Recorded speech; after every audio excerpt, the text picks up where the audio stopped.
Good morning students. आज हम direct indirect speech पर बात करेंगे। आमतौर पे हमने पढ़ाने के दौरान देखा है कि बच्चों को डायरेक्ट से इनडायरेक्ट बनाने में बहुत परेशानियों का सामना करना पड़ता है, लेकिन यदि हम डायरेक्ट से इनडायरेक्ट बनाते समय कुछ बातों का अगर ध्यान रखेंगे तो हम इन्हें सरलता से सीख जाएंगे। आइए वीडियो को स्टार्ट करते हैं और आपसे एक हम्बल रिक्वेस्ट करते हैं कि यदि आपको वीडियो पसंद आए तो इसे लाइक करना, शेयर करना और इस चैनल को सब्सक्राइब करना। आशा करते हैं ये वीडियो आपके लिए बहुत हेल्पफुल रहेगा, हिंदी मीडियम के छात्रों को विशेष फ़ायदा होगा, ऐसा सोचकर हम इस वीडियो को बना रहे हैं। आप सभी से देखें और कमेंट बॉक्स में बताएं ये आपको वीडियो कैसा था। पहले हम अपने चैप्टर का नाम लिखते हैं, डायरेक्ट एंड इनडायरेक्ट स्पीच। इस चैप्टर को हम दो नामों से जानते हैं। इसे हम डायरेक्ट एंड इनडायरेक्ट स्पीच भी कहते हैं और इसे हमें डायरेक्ट एंड इनडायरेक्ट नरेशन भी कहते हैं। सबसे पहले हमें इसे जानना होगा कि डायरेक्ट हम किसे कहते हैं। जैसे अमूमन आपने देखा होगा कि जब कोई अपनी बात कहता है और सुनने वाला उसकी बात को हूबहू वही बात कह के दोहरा देता है तो उस सेंटेंस को हम डायरेक्ट स्पीच कहते हैं। परंतु यदि मैंने कोई बात आपको कही, आपने सुनी और उसी बात को आपने अपने शब्दों में कही, यानी थोड़ा सा फेर बदल करके बात तो वही कही पर शब्दों का थोड़ा सा फेर बदल करके कही, तो हम ऐसे सेंटेंस को इनडायरेक्ट स्पीच कहते हैं। अब हम इसे बोर्ड पे समझते हैं। जैसे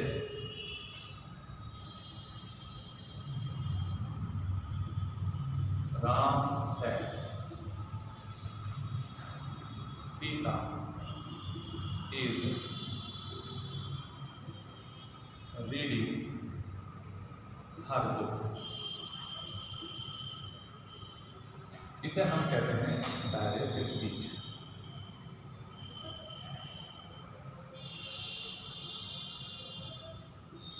आप देखेंगे राम सेड, राम ने कहा, Sita is reading her book, Sita अपनी किताब पढ़ रही है। तो ये जो स्पीच है डायरेक्ट कहलाएगी, जो कि बोलने वाले के शब्दों को हम इन्वर्टेड कॉमास के अंदर लिखते हैं। ऐसे सेंटेंस जो इन्वर्टेड कॉमास के अंदर लिखा हुआ आपको दिखे तो समझ जाइएगा कि आप डायरेक्ट स्पीच है। अगर हम इसका इनडायरेक्ट बनाते हैं तो उसके अंदर कुछ थोड़े बहुत नियमों का प्रयोग करना होता है, वो मैं बना के दिखाता हूं। फिर उसके बाद हम ये सिखाएंगे कि वो कैसे बनाया जाता है। जैसे Ram said that Sita was reading her book। ये हमारा हो गया इनडायरेक्ट स्पीच।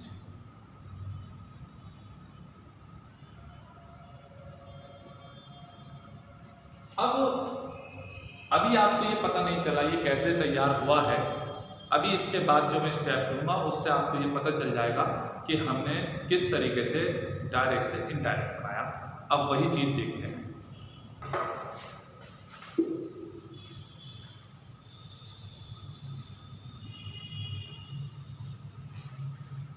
डायरेक्ट से इनडायरेक्ट को समझने के लिए पहले हम इस सेंटेंस को देखते हैं। जैसे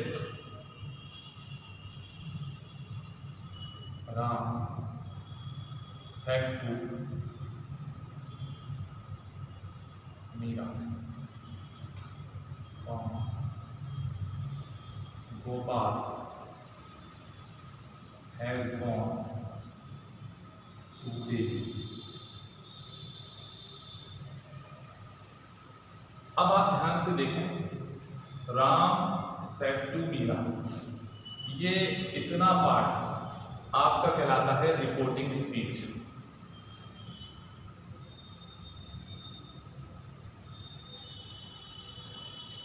और ये इन्वर्टेड कॉमास के अंदर का इतना पार्ट ये कहलाता है आपका रिपोर्टेड स्पीच।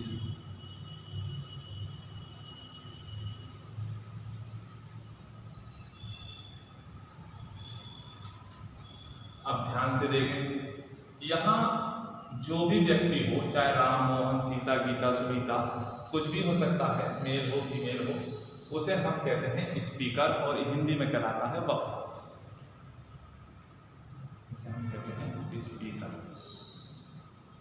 और हिंदी में कहलाता है वक्ता। ये जो शब्द आता है यहाँ सैड, ये बहुत ही काम का शब्द होता है। इसे हम कहते हैं रिपोर्टिंग वर्ब,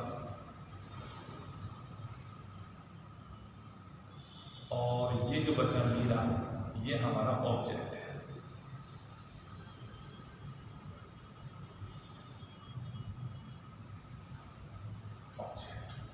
यहाँ जो सबसे काम की चीज होती है पूरी रिपोर्टेड स्पीच में, ये आपका होता है रिपोर्टेड वर्ब,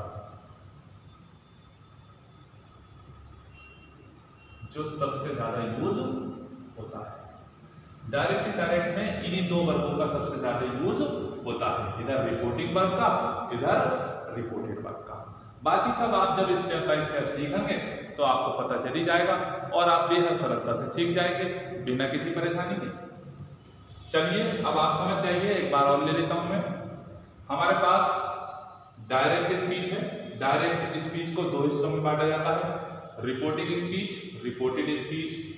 रिपोर्टिंग स्पीच के कुछ पार्ट्स होते हैं, जैसे यहाँ जो बैठा है सब्जेक्ट, ये हमारा स्पीकर कहलाता है, अर्थात वक्ता, बोलने वाला। सेड इसका वर्ब हुआ, मीरा ऑब्जेक्ट अर्थात सुनने वाली। एक बोलने वाला, एक सुनने वाला। अब बोलने वाले के शब्दों को हम इन्वर्टेड कॉमा में लिख देते हैं, इसलिए इसे हम डायरेक्ट स्पीच कहते हैं। अब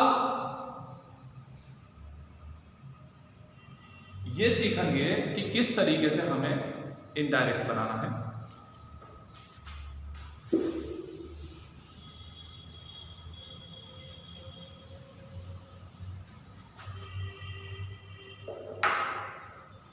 आमतौर पे हम सेंटेंस 5 प्रकार के होते हैं। पहला होता है आपका असर्टिव सेंटेंस, दूसरा होता है इंट्रोगेटिव सेंटेंस, तीसरा होता है आपका इंपरेटिव सेंटेंस, चौथा होता है एक्सक्लेमेटरी, और पांचवा होता है ऑप्टेटिव।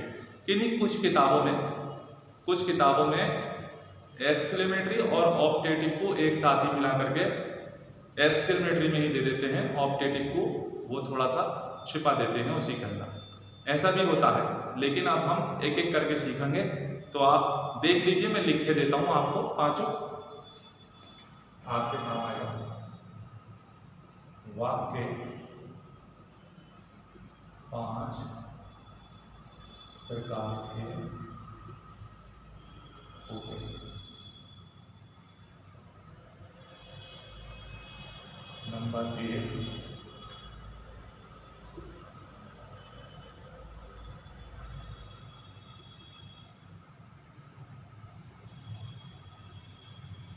असर्टिव सेंटेंसेस, ये होते हैं स्वीकार वाक्य।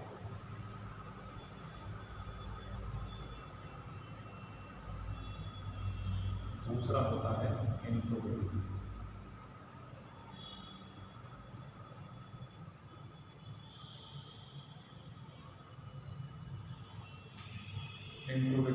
सेंटेंसेस इसे कहते हैं प्रेजेंट वाचक वाक्य। और तीसरा होता है इंपरेटिव सेंटेंसेस, इसे हम कहते हैं आज्ञावाचक वाक्य। और चौथा होता है एक्सक्लेमेटरी,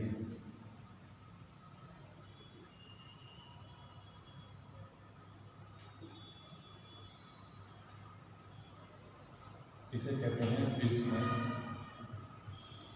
बोधक वाक्य, इसके अंदर आश्चर्य होता है। पांचवा होता है आपका ऑप्टेटिव सेंटेंसेस, इसे कहते हैं इच्छा वाचक वाक्य। एक बार इन्हें भी समझ लेते हैं।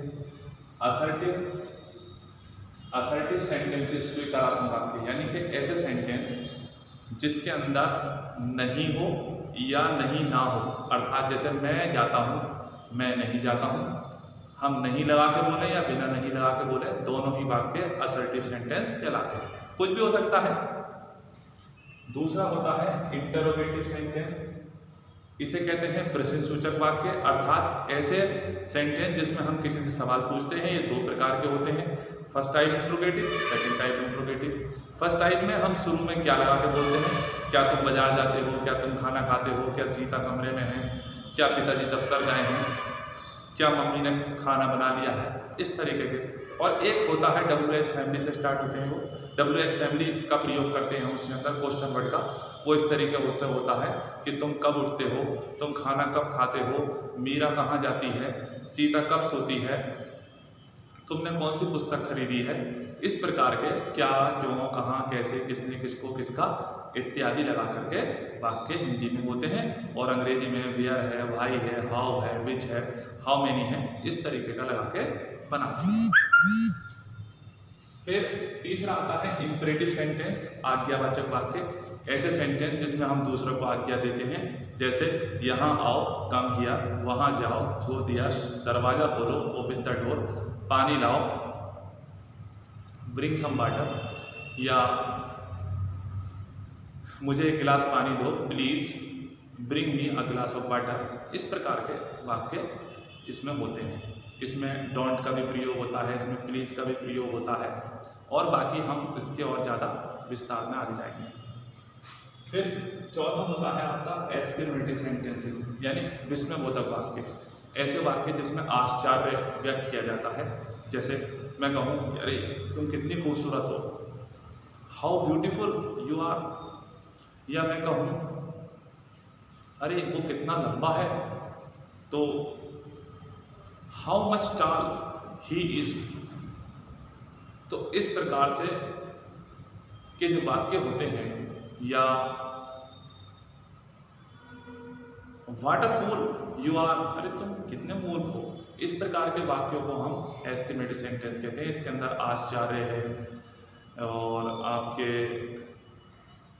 दुख है, या आपके खुशी है, अलास का भी इसमें ही प्रयोग होगा, हुर्रा का भी इसी में प्रयोग होगा, ब्रेवो का भी इसमें ही प्रयोग होगा। ऐसे वाक्य भी आएंगे, उन्हें हम अभी देखेंगे।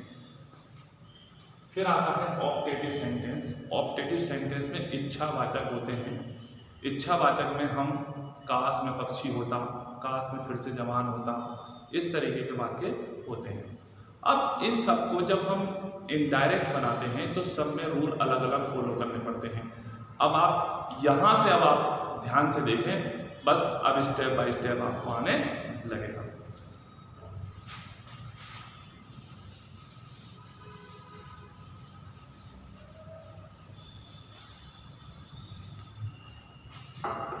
हम पहला लेते हैं असर्टिव।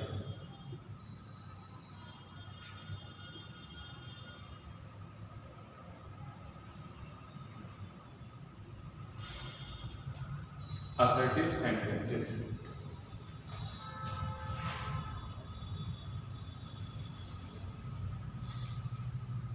इसका रूल है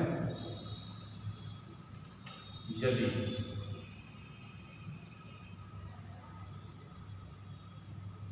रिपोर्टिंग स्पीच का वर्ब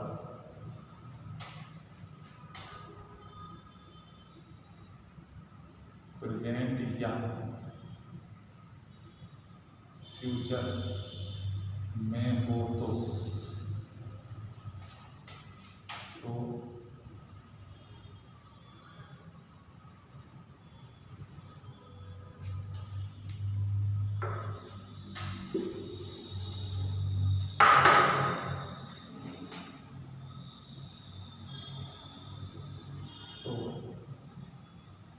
रिपोर्टेड स्पीच के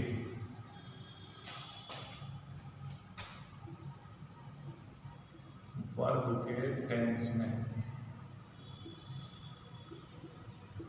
कोई परिवर्तन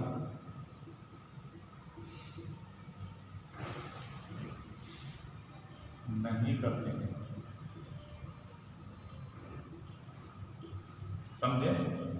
यदि रिपोर्टिंग स्पीच का वर्ब प्रेजेंट या फ्यूचर में हो तो रिपोर्टेड स्पीच के वर्ब के टेंस में कोई परिवर्तन नहीं करते हैं। जैसे मैं एक बार करके दिखाऊंगा। सबसे पहले हमें समझना होगा प्रेजेंट। प्रेजेंट का मतलब होता है और फ्यूचर का मतलब होता है गा, भी और गे। ये हिंदी की पहचान हुई। अब अंग्रेजी में आ जाओ प्रेजेंट में। तो सबसे पहले तो इज, एम और आर। इसके अलावा फर्स्ट फॉर्म भी प्रेजेंट की होती है। इसके अलावा हैज भी प्रेजेंट होता है, समझे था? और कैन में ये सब प्रेजेंट होते हैं। आमतौर पे जो ज्यादा प्रयोग होता है वो शुरू वाले शब्दों का होता है। तो प्रेजेंट का मतलब हुआ ऐसा सेंटेंस जिसकी हम हिंदी करेंगे तो उसके अंत में है, हूं, हो जरूर होगा। यानी कि खाता है तो पीछे है होगा, जाता है तब पीछे है होगा, रोता है तो पीछे है होगा, तुम ईमानदार हो तो पीछे हो होगा, जा चुका है, जा रहा है, मतलब है, हूं, वो जरूर होगा। एक तो कंडीशन ये। दूसरी कंडीशन देखेंगे गा, ही, गे। इंग्लिश में आपको विल और शैल ये दो शब्द आपको मिलेंगे। तो हिंदी अगर आप अंग्रेजी से हिंदी बनाते हैं तो गागी आ जाएगा, नहीं तो आप पहचान जाना विल शैल। अगर ऐसी कंडीशन आती है तो हम वहां रिपोर्टेड स्पीच में हम उसके वर्ब को नहीं बदलते हैं। अब जरा देखेंगे, एक उदाहरण पे देखते हैं, एग्जाम्पल लेके देखते हैं।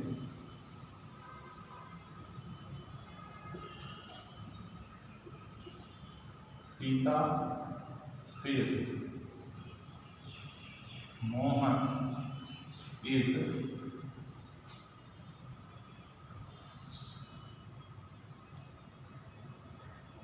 In the room. और छोटा करता हूं, इसे और छोटा करता हूं और आसान रहेगा। मोहन इज इल, मोहन बीमार है। Sita says Mohan is ill. अब आप गौर करेंगे सीता के बाद में कॉमा है क्या? यहाँ इन्वर्टेड कॉमास हुआ है, ये डायरेक्ट स्पीच हुआ है। ये तो बात अब आपकी समझ में आई गई होगी डायरेक्ट का। अब इनडायरेक्ट बनाते हैं तो यहाँ पर जो वर्ब है ये रिपोर्टिंग वर्ब है। यहाँ देखिए क्या लिखा हुआ है सेज। सेज को हिंदी में कहेंगे कहता है। अब गौर करें आगे पीछे है नहीं।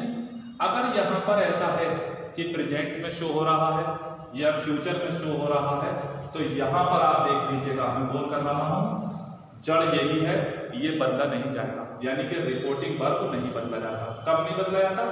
जब यहाँ रिपोर्टिंग वर्ब आपका प्रेजेंट में हो या फ्यूचर में हो तो रिपोर्टेड स्पीच के वर्ब के टेंस में कोई परिवर्तन हम नहीं करते हैं, जैसा है वैसे लिख देते हैं।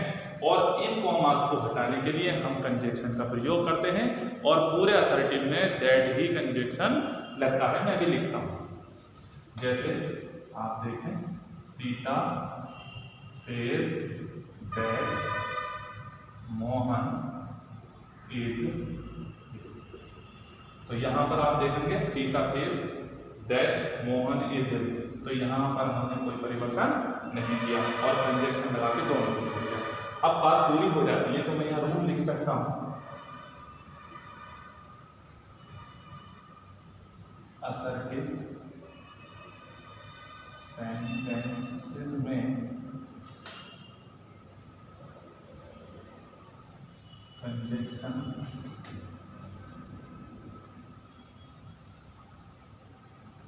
दैट लगाते हैं। यानी कि ये संयोजक जो होता है, संयोजक जोड़ने वाला शब्द वो हमारा दैट लगता है, हम दैट का प्रयोग करते हैं। अब एक छोटी सी एक तरकीब है कि हम उसे आसानी से समझ जाएंगे फिर किस किस तरीके से हमें बनाना होगा।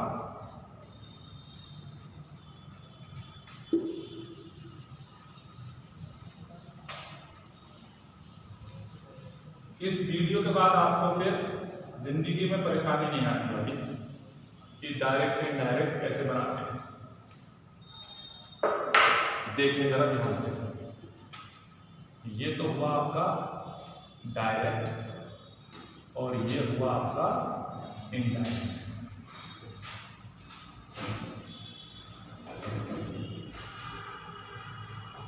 ठीक, से का आप से ही रखें। से के बाद यदि टू लग जाता है तो टेल कर दें। सेज, सेज का सेज ही रखें। और अगर सेज के बाद भी टू लग जाता है तो आप टेल्स कर दें। इसी तरीके से विल से आए तो विल से रखें।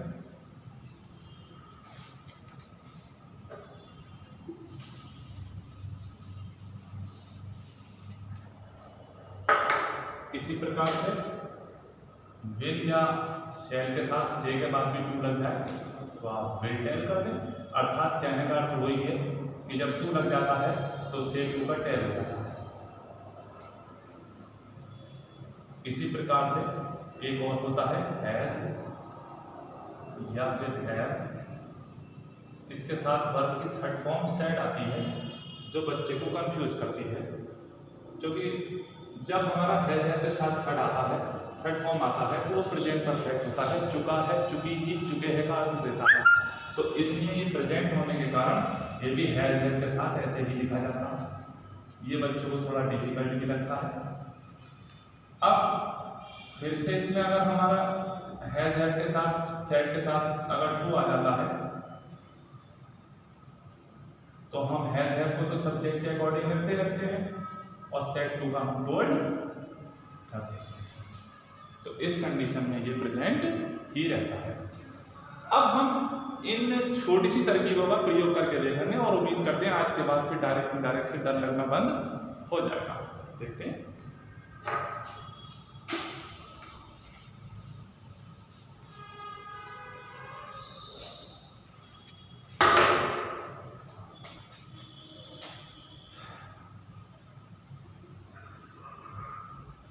He says,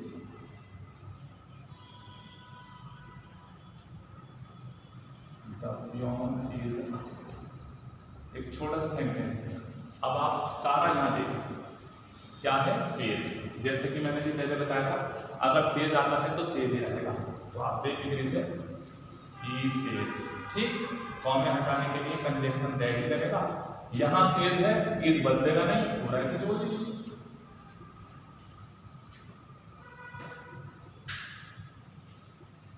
ओके, एक और देखते हैं। He says to me, Gopal will go to Kanpur.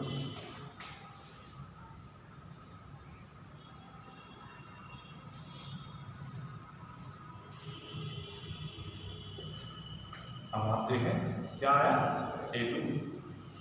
तो से टू का क्या हो जाएगा, conjunction that.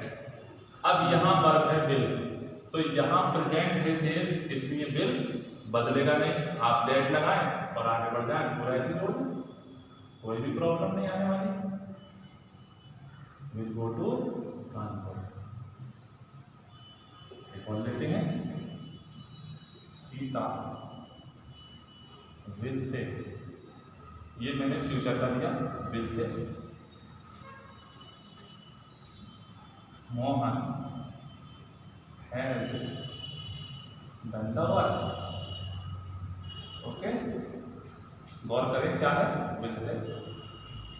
Sita will say तो ऐसे लिखा जाएगा जैसे कि मैंने चार्ट में भी बताया था, कंजक्शन दैट और हमारे पास विल साथ दी गया है, पहचान विल दी गई, यहाँ बदलेगा नहीं, तो यानी कि पूरा ऐसे लिख दीजिएगा, कोई परेशानी की बात नहीं।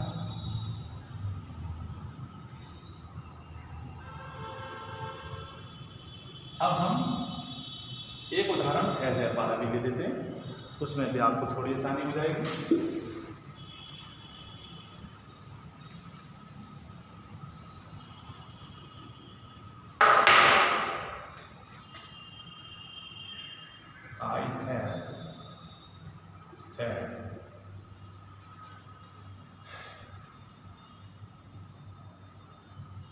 father,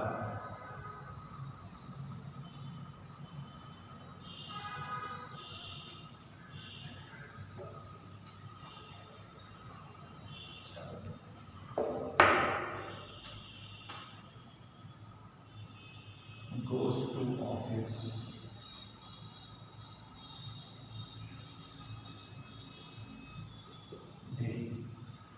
I have said, मैंने कहा है या मैं कह चुका हूँ, पिताजी रोज दफ्तर जाते हैं, father goes to office daily. अब हमें इसका इंडायरेक्ट बनाना, तो सबसे पहली बात यहाँ पे दैट लगेगा, कोई प्रॉब्लम नहीं। यहाँ पे देखें सेड के बाद टू है या नहीं, अगर टू नहीं है तो ऐसे लिख देंगे, टू होता तो टोल्ड कर देते, सिंपल बात। I have said that father goes to office daily। ठीक है ना, अब इस पर टू भी लगा देते हैं। I have said to him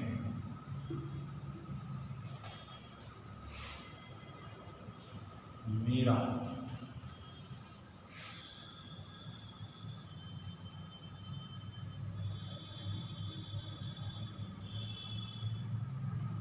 washes her clothes। यहाँ पे देखें महत्वपूर्ण चीज यही होगी सेट, मैंने पहले बता दिया आपको। तो आई हैव सेट टू का टोल्ड, हिम ऐसे रहेगा, कंजक्शन दैट लग गया, यहाँ पर सेट दे दिया, हैव दे दिया, प्रेजेंट है, तो यहाँ पर नो चेंज ऐसे ही लिख दीजिए। Meera washes her clothes। इस तरीके से हम बनाते चले जाते हैं। लेकिन अगर यदि किसी बालक को, किसी बच्चे को परेशानी आती भी है तो वो पूछ सकता है, कोई परेशानी नहीं है। मैं अपना नंबर और लिख देता हूँ, अगर किसी को जरूरत है तो वो फ़ोन करके भी पूछ सकता है। 480 64 403। आमतौर पर देखा गया है कि हिंदी मीडियम के छात्रों को अंग्रेजी विषय समझने में बहुत दिक्कत आती है और ग्रामर को तो खास तौर से समझने में दिक्कत आती है। लेकिन अगर किसी को परेशानी होती है तो वो फ़ोन कर मुझसे पूछ सकता है, या कमेंट बॉक्स में भी वो अगर वो डाल देता है तो मैं उसका जवाब आपको अवश्य देने का कोशिश करूँगा। इस वीडियो में बस इतना ही। Thank you.